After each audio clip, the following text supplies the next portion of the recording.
오늘 저는 여러분과 더불어서 내 삶의 기초를 튼튼하게 하소서라는 제목으로 과연 우리들 삶의 기초가 되는 것이 무엇인가, 그리고 그 기초를 어떻게 해야 튼튼하게 닦을 수 있을 것인가 살펴보면서 함께 은혜를 나누고자 합니다. 옛날에 어떤 부자가 자기 집 앞에 3층 집이 지어져 가는 것을 보고서 불같이 일어나는 질투와 욕심에 앞서서 부랴부랴 목수와 일꾼들을 불러서 명령했습니다. 저 앞에 지어지고 있는 3층 집보다도 무조건 더 높은 집을 짓거라. 며칠이 지난 후에 주인은 일이 얼마나 진척이 되었는지 보기 위해서 그곳을 찾았는데 일꾼들은 여전히 땅만 파고 있는 것을 발견하게 됩니다. 그러자 그 부자는 버럭 화를 내면서 내가 언제 땅을 파라고 그랬느냐? 저 앞에 있는 3층 집보다 더 높은 집을 빨리 지으라고 했지. 왜 땅만 파고 있는 거야? 라고 불평하더랍니다. 이에 일꾼들은 기가 막혀서 땅을 파서 기초를 쌓지 않으면 3층 건물을 세울 수가 없다고 설명을 했지만 부자는 막무가내로 무조건 빨리 집을 지으라고 재촉을 해서 일꾼들은 할 수 없이 기초를 쌓지 않은 상태에서 장난감 같은 3층 집을 지었다라는 그런 이야기가 있는 것입니다. 사랑하는 여러분, 우리의 신앙도 겉으로 드러나는 모양과 무늬만 쫓다 보면은 정작 기초 없는 장난감 같은 신앙의 집을 지을 수가 있는 것입니다. 그럼 우리들 신앙의 가장 기초가 되는 것은 무엇일까요? 무엇을 기초로 해서 우리의 신앙의 집을 쌓아야만이 만만세세 계속 갈 수 있는 튼튼한 집이 될 수가 있을까요? 저는 신문이나 잡지를 볼 때 반드시 놓치지 않고 읽는 것이 있습니다.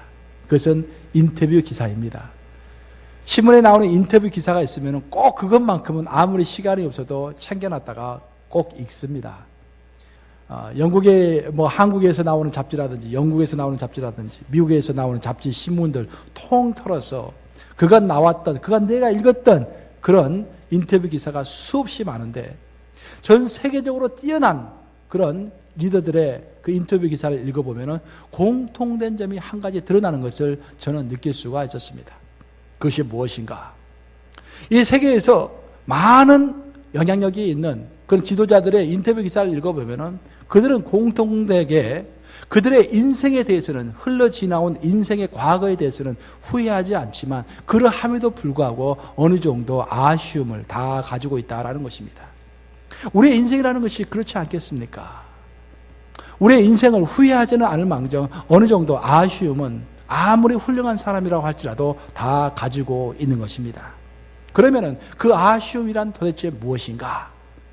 특별히 이 사회에서 추앙을 받는, 존경을 받는 그런 리더들의 아쉬움은 대개가 다 가장 인생의 본질적인 것에 좀 더 집중하지 못했다라는 그런 아쉬움인 것입니다.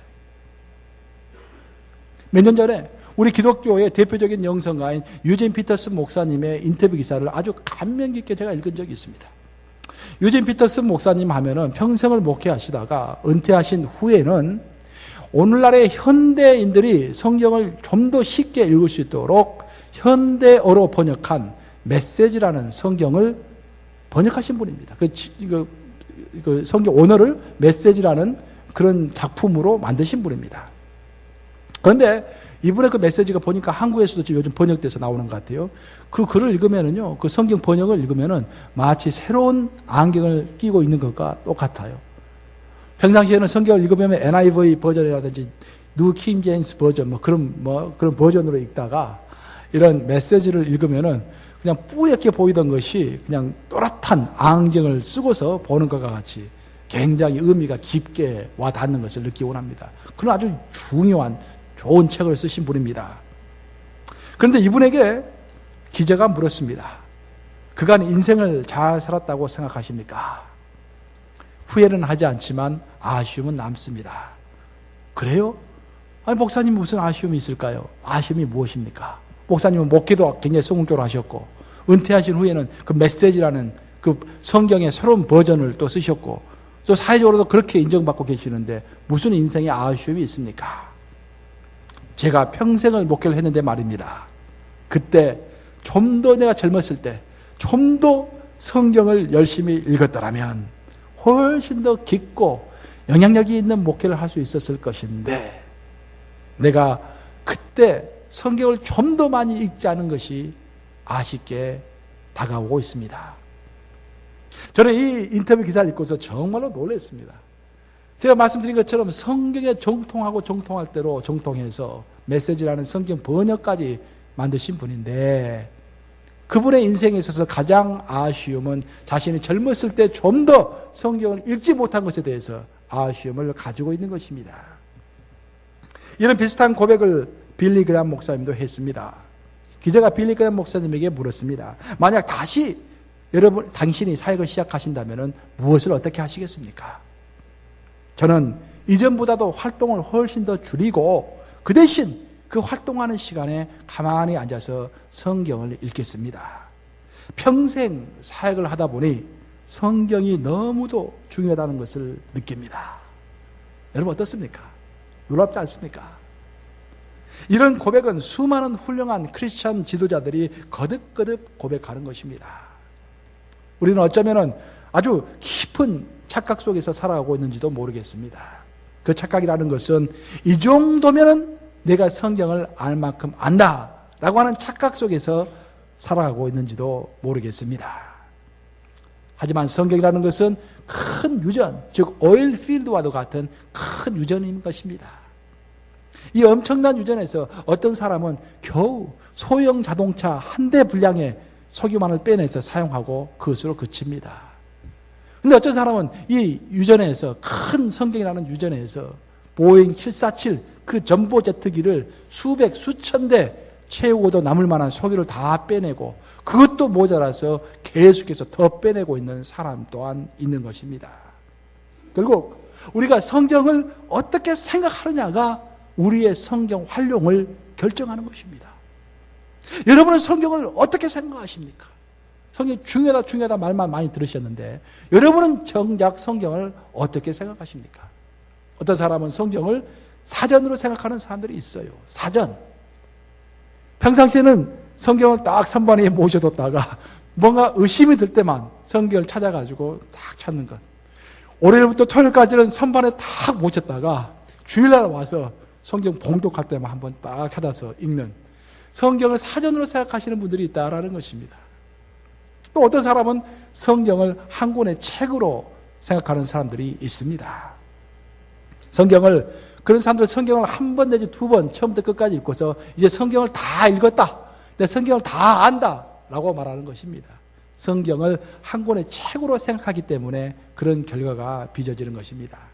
반면 어떤 사람들은 성경을 밥으로 생각합니다. 어제 아무리 우리가 좋은 음식을 많이 먹었다 할지라도 오늘 일어나면 다시 배가 고프듯이 어제 내가 아무리 성경 말씀을 많이 읽었다 할지라도 오늘 다시 성경 말씀이 그리워서 성경 말씀을 먹는 사람들이 있다라는 것입니다. 여러분은 성경을 어떻게 생각하십니까? 성경은 우리의 밥인과 동시에 성경은 성경은 fire, 불인 것입니다. 이런 실제적인 이야기가 있습니다.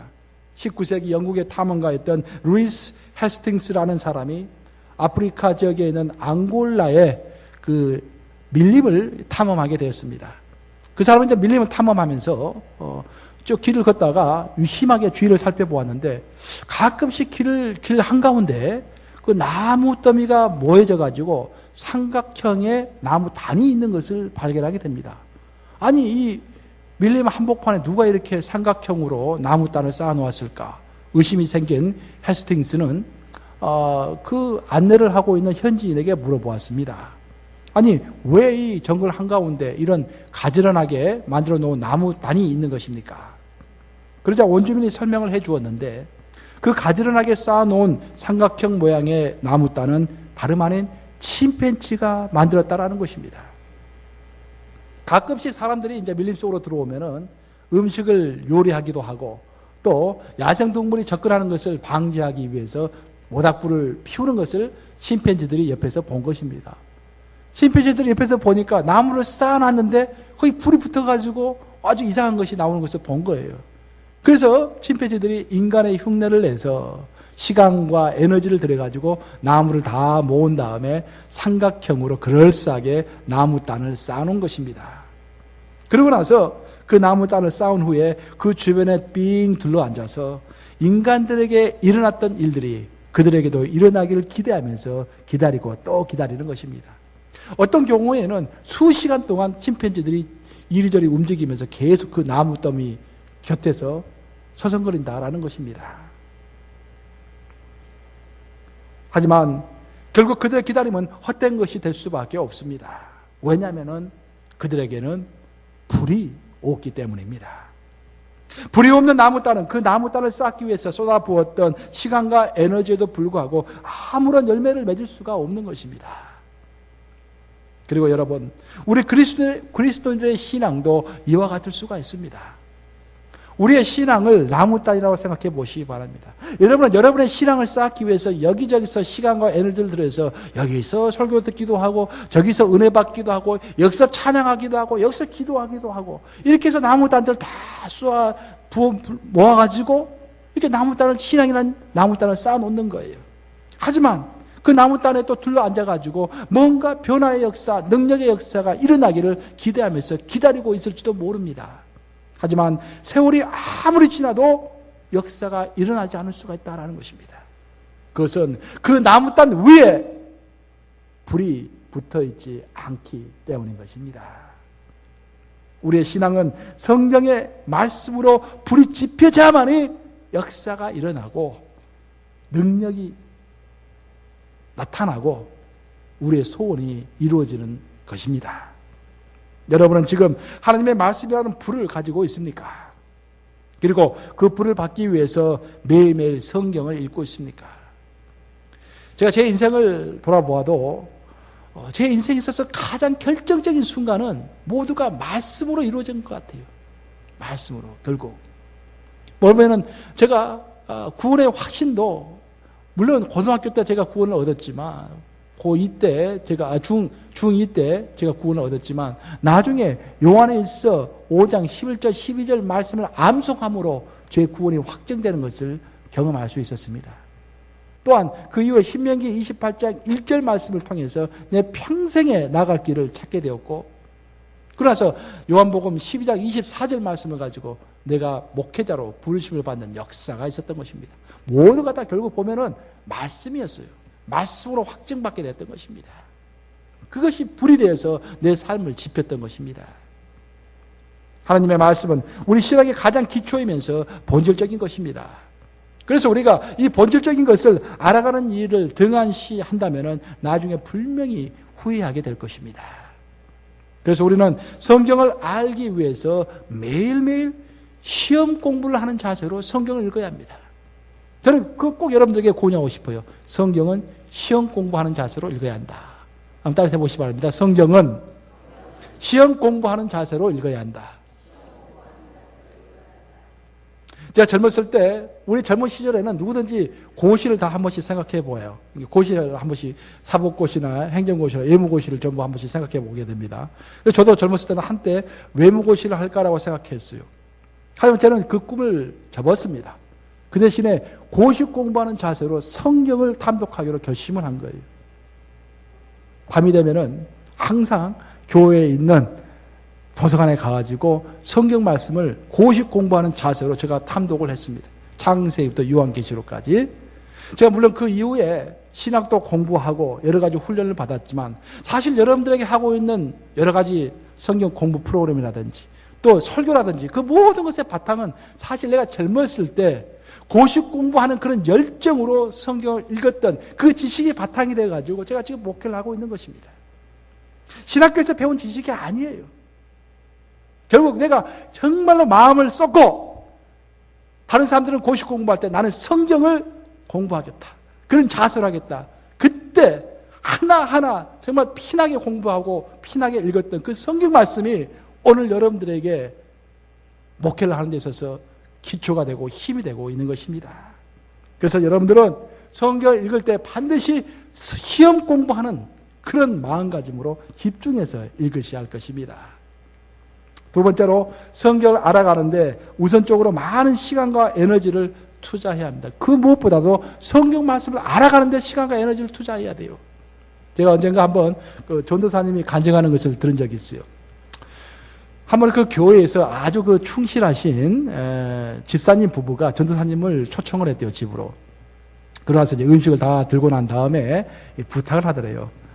저희 아들이 하나 있는데, 저희 아들이 이제 여름방학을 했는데, 전도사님이 오셔가지고 과외를 좀 시켜주셨으면 좋겠습니다. 그러더래요.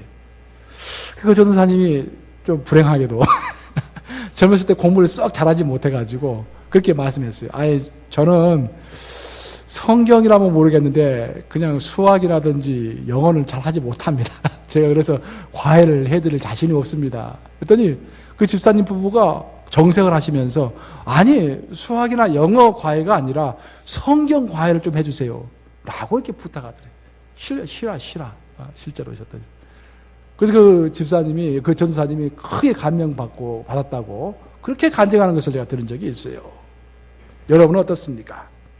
많은 부모들은 자녀들을 교육시키기 위해서 과외 공부를 시킵니다. 자녀들을 학원에 보내기도 하고 강사를 집으로 초청해가지고 시간과 에너지를 투자해가지고 아이들에게 과외를 시킵니다. 학교에서 배웠던 공부임에도 불구하고 중요하다고 생각하기 때문에, 인생에 있어서 정말 중요하다고 생각하기 때문에 많은 돈을 들여가지고 시간을 들여가지고 강사를 초청해서 집에서 자녀들을 가르치는 것입니다. 과외를 시키는 것입니다. 그런데 이상하게도 사람들은 성경은 과외 공부의 과목으로 생각하지를 않습니다. 하지만 성경이야말로 과외라도 해서 배워야 할 필수 과목인 것입니다. 아멘 하십니까, 여러분들? 이제 다음 주부터 우리 전도사님들에게 이제 성경 공부 과외가 밀려오겠네, 이제.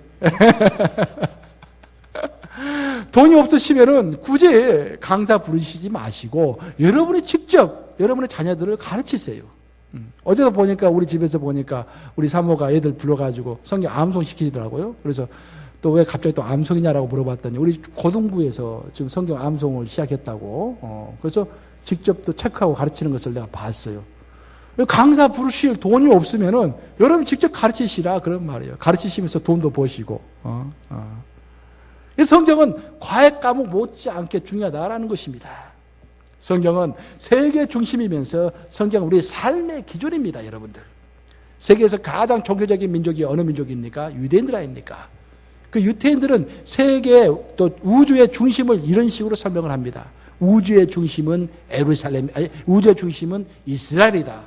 왜냐하면 하나님께서 약속의 땅으로 지정하신 땅이 이스라엘이기 때문에 이스라엘이 우주의 중심이다. 하지만 이스라엘의 중심은 바로 예루살렘이다. 그리고 예루살렘의 중심은 그 안에 있는 하나님의 성전이다. 그리고 그 성전의 중심은 지성소이다. 그리고 그 지성소의 중심은 지성소 안에 놓여 있는 언약궤이다. 그리고 언약궤의 중심은 그 안에 놓여 있는 십계명의 돌판이다. 결국 무슨 말입니까? 우주의 중심은 하나님의 말씀이다라는 것입니다. 믿으십니까, 여러분? 그런 스피릿을 가지고 그런 이해력을 가지고 있어야 한다는 거예요. 우주의 중심은 하나님의 말씀이다라는 거예요. 그리고 유대인들의 고백은 곧 우리들의 고백과 똑같습니다. 우리 그리스도인들도 이 성경 말씀이 우주의 중심이고 인생의 핵심이며 우리의 삶의 기준인 것을 고백하는 사람들인 것입니다. 오늘날 많은 그리스도인들의 문제는 우리가 기도를 통해서 또 성령 체험을 통해서 성경 말씀을 대신할 수 있다고 믿는 것입니다. 우리가 열심히 기도만 하면은, 우리가 열심히 성령 체험만 하면은, 신비한 음성이 들리면은 성경 말씀을 읽지 않아도 우리가 은혜 가운데 살고 있다고 착각하는 것이 문제인 것입니다. 하지만 성경 말씀은 그것들로서 대체될 수 있는 것이 아니라 성경 말씀은 그것들의 기초가 되는 것입니다. 성경 말씀이 있고서, 성경 말씀을 붙잡고서 은사 체험이 있고 성령 체험을 해야 합니다. 성경 말씀을 붙잡고서 그것에 기반하여서 기도를 해야 하는 것입니다. 그런 의미에서 우리 다 같이 파워포인트를 한번 보시겠습니다. 파워포인트 띄워주시기 바랍니다. 이 파워포인트에서 보이는 그림은 우리의 신앙의 집을 설명하고 있습니다. 이 신앙의 집을 보시면 제일 위에 reason 해가지고 이성을 이야기하고 있습니다. 이성은 우리 신앙의 집의 지붕입니다. 이성을 통해서 우리가 신앙이 무엇인가, 또 세상과 신앙에서의 경계점이 무엇인가, 그 경계가 무엇인가를 이해할 수 있는 것입니다. 그리고 그 밑에 가보시면 트래디션, 전통이 있습니다. 우리가 오늘 사도신경을 외우면서 신앙의 전통을 고백했는데 그런 신앙 고백과도 같은 그리스도의 우리 기독교 역사의 전통이 있는 것입니다. 그것이 신앙의 한 축입니다. 그 옆에는 experience, 체험과 경험이 있습니다. 성령, 체험, 은사 체험, 그런 체험이 있는 것입니다. 이런 것들이 두 기둥이 되어가지고 또 리즌이 그 지붕이 되어서 신앙이라는 집은 이루어가는 것입니다. 하지만 여기서 우리가 꼭 잊지 말아야 할 것은 그 모든 것의 기초는 스크립처, 즉 성경 말씀이다라는 것입니다.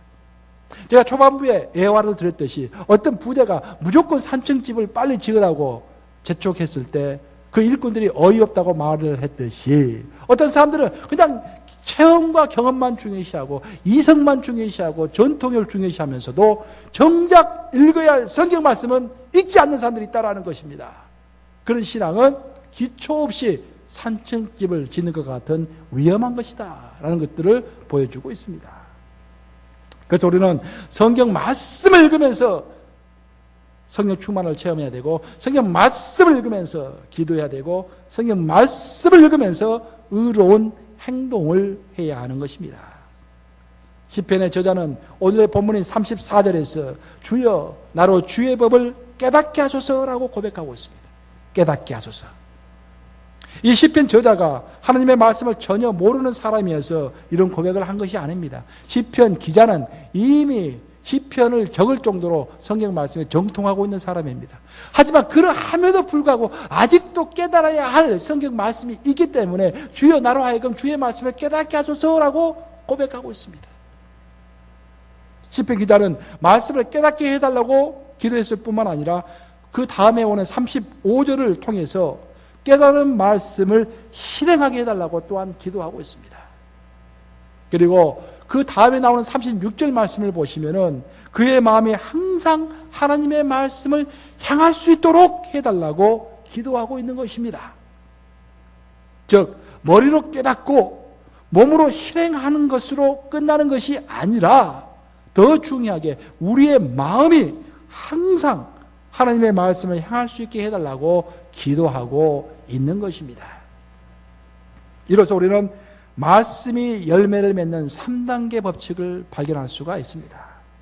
첫째는 머리로 깨닫는 것입니다. 따라서 해보시기 바랍니다. 첫째로 머리로 깨닫는 것이다. 둘째는 몸으로 실행하는 것이다. 하지만 셋째는 우리의 마음이 항상 말씀을 향해야 한다. 이해하고 행동하는 것으로 부족하다라는 거예요. 항상 무엇이? 우리의 마음이 말씀을 향하고 있어야 한다라는 것입니다. 이게 무슨 뜻인가? 제가 이번에 한국에 갔을 때 특별하게 제가 그 세미나에 참석하고서 디모데후서 2장 15절 말씀을 제가 받았어요. 참 가슴이 뜨거웠습니다. 디모데후서 2장 15절 말씀, 특별하게 부끄러울 것이 없는 일꾼으로 인정된 자로라는 말씀이 제 마음을 뜨겁게 했습니다. 부끄러울 것이 없는 일꾼으로 인정된 자로. 그러니까 우리가 이제 거기 모여가지고 목사님들이 말씀을 하나씩 뽑았어요. 근데 저에게 주신 말씀으로 딱 온 거예요, 이게. 근데 저에게 꼭 필요한 말씀이에요. 부끄러울 것이 없는 일꾼으로 인정된 자로.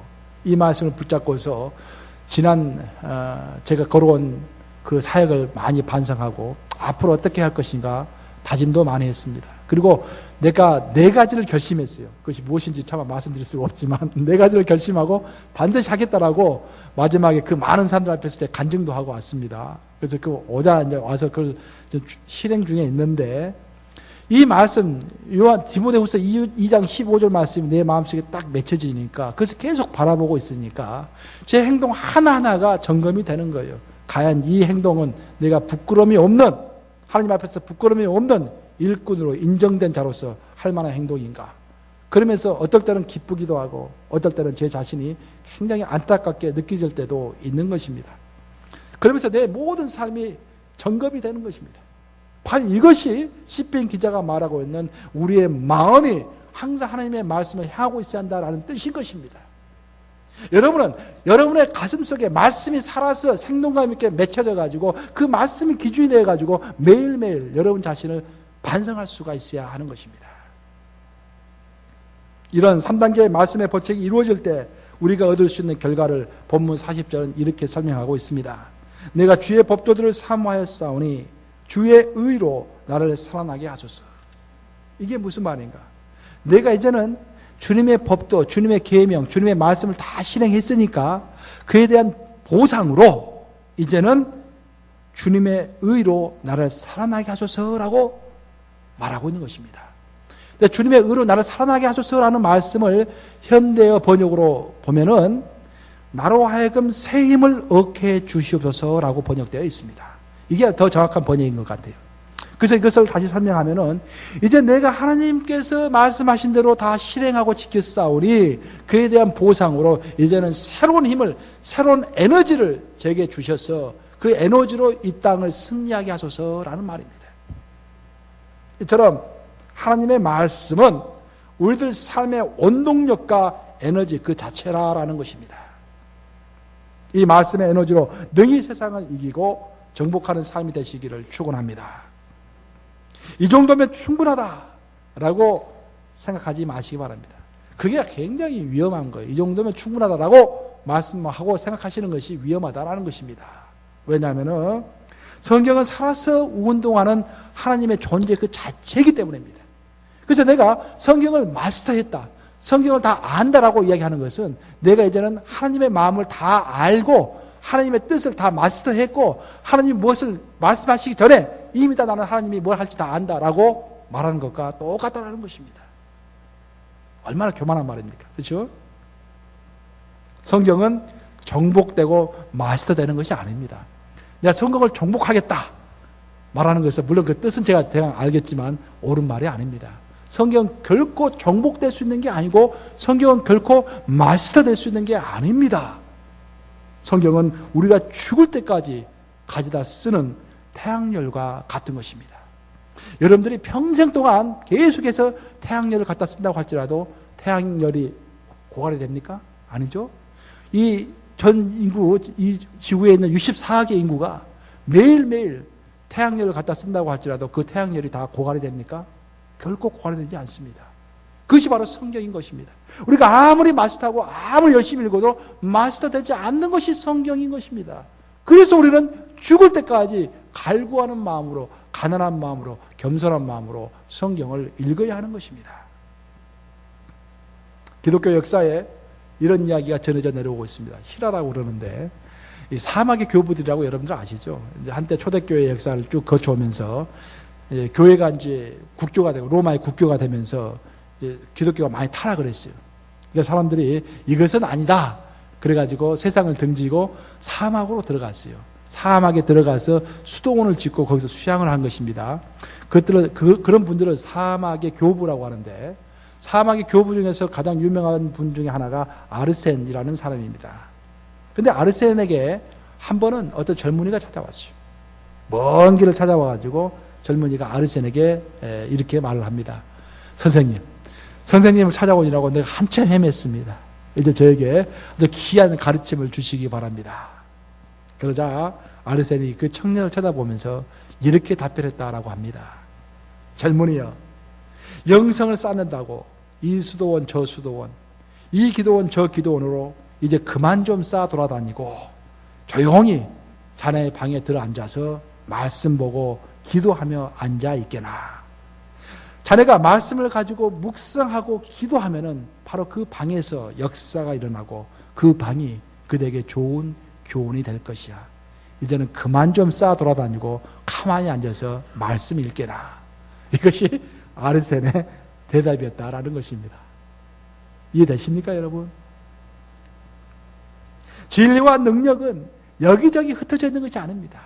하나님은 우리 인간의 능력과 제한을 아시기 때문에 진리를 여기 조금 저기 조금 이렇게 흐트러 놓지 않으시고 가장 진귀한 모든 진리들을 하나로 딱 묶어가지고 이 책 한 권으로 요약해 놓으신 것입니다. 그래서 우리에게는 진리와 능력이 우리 손 안에 있다고 이해할 수가 있습니다. 이리 기웃 저리 기웃 하기 전에 먼저 성경 말씀을 펴서 하나님의 임재 안으로 깊게 들어가시기 바랍니다. 그곳에서 능력이 나오고 그곳에서 감동의 눈물이 나오며 그곳에서 나의 목숨까지라도 바치고자 하는 헌신이 나올 수가 있는 것입니다. 그리고 이 성경 말씀을 읽을 때 이 안에서 하나님의 음성이 실제로 들리는 것입니다. 성경을 읽을 때 실력으로 읽는 단계를 넘어서서 능력으로 읽을 수 있어야 합니다. 성경을 읽는 것을 크게 두 가지로 분류할 수가 있어요. 어떤 사람들은 성경을 읽음으로 실력이 늘어나는 사람이 있습니다. 반면 어떤 사람은 성경을 읽어감으로 능력이 늘어나는 사람이 있다라는 거예요. 실력과 능력은 다른 것입니다, 여러분. 신앙생활은 실력으로 하는 것이 아니라 능력으로 하는 것입니다. 우리의 영향력은 실력이 영향력을 주는 것이 아니라 우리의 능력이 영향력을 주는 것입니다. 성경을 읽으면서 머릿속에 실력만 쌓아져 간다면 문제가 있는 것이에요. 성경을 읽으면서 이 안에 계시는 하나님의 능력과 권세가 내 안에 임하여서 내 능력이 깊어지는 것. 그래서 나로 인해서 생수가 퍼져나가고 그 생수가 퍼져나감으로 인해서 많은 물고기들과 생물들이 사는 역사가 일어나는 것. 바로 그것이 성경을 능력으로 읽는 것입니다. 일부러 문 밖에 나가지 않아도 천하의 일을 알 수 있으며 창문으로 엿보지 않아도 우주가 움직이는 것을 느끼며 도리어 멀리 나갈수록 아는 것은 더욱 적어지니 그러기에 성인은 가지 않고도 알며 보지 않고도 보며 배우지 않고도 이루는 사람들이다. 이 말씀 아시죠? 오늘날 바로 여러분의 손 안에 진리와 능력을 두고서 이리 기웃 저리 기웃거리는 우리들에게 꼭 필요한 말씀인 것입니다. 이렇게 내 손 안에 지어져 있는 능력을 누리지 못하는 자들에게 하나님은 본문 말씀을 통해서 이렇게 말씀하십니다. 나를 깨닫게 하소서. 내가 주의 법을 준행하며 전심으로 지키리라. 이 시편 기자의 고백이 여러분의 고백이요 결단이요 행동이 되시기를 우리 주님의 이름으로 축복합니다.